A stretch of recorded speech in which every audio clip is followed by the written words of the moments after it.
उत्तर प्रदेश के बलिया में मंगलवार को समाजवादी पार्टी के नेता अखिलेश यादव ने जनसभा की।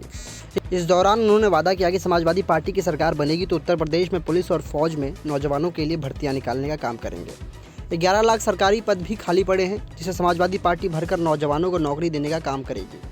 वहीं महंगाई के मुद्दे पर अखिलेश यादव ने कहा कि पीएम मोदी ने खुद को भाग्यशाली बताते हुए गैस बांटे, लेकिन बीजेपी और उसके लोगों को यह बताना चाहिए था कि जब वे सिलेंडर बांट रहे थे तो यह 400 रुपये था और जब वो वोट मांग रहे हैं तो ये उसकी कीमत 1000 रुपये हो गई है। साथ ही अखिलेश यादव ने कहा कि यह चुनाव छलिया बनाम बलिया का है। उन्होंने कहा कि विकास की जो गति समाजवादी की सरकार में थी, हम और तेजी से आगे ले जाएंगे, क्योंकि विकास होगा तो हमारा किसान खुशहाल होगा, हमारे नौजवानों को रोजगार मिलेगा।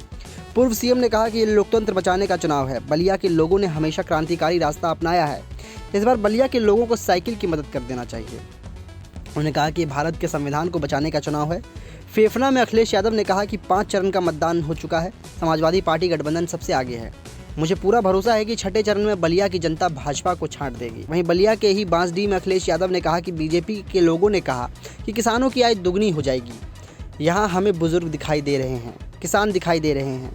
किसी किसान की आय दुगनी हुई हो तो आप बता दो। उन्होंने कहा कि हमारे बाबा मुख्यमंत्री कहते हैं वो 24 घंटे काम करते हैं, लेकिन आज सरकार में 11 लाख पद खाली पड़े हैं। सपा सरकार बनने पर रिक्त पदों को भर्ती की जाएगी, युवाओं को रोजगार दिया जाएगा। अखिलेश यादव ने कहा कि झूठ बोलने वाले बीजेपी के लोग समय समय पर जनता को छलने का काम करते हैं। उन्होंने कहा कि इस बार बलिया के लोग अपनी ताकत से और धुआंधार वोटिंग करके बीजेपी का धुआं निकालेंगे। सपा नेता ने कहा कि उत्तर प्रदेश में बिजली इतनी महंगी हो गई है कि जब भी बिल आता है तो जनता को करंट लगता है, इसलिए समाजवादी पार्टी ने तय किया है कि सरकार बनेगी तो 300 यूनिट फ्री बिजली दी जाएगी, आपको कोई बिल नहीं देना पड़ेगा। अखिलेश यादव ने कहा कि हमने पता किया है, उत्तर प्रदेश के शिक्षा विभाग में सबसे ज़्यादा रिक्त पद खाली हैं।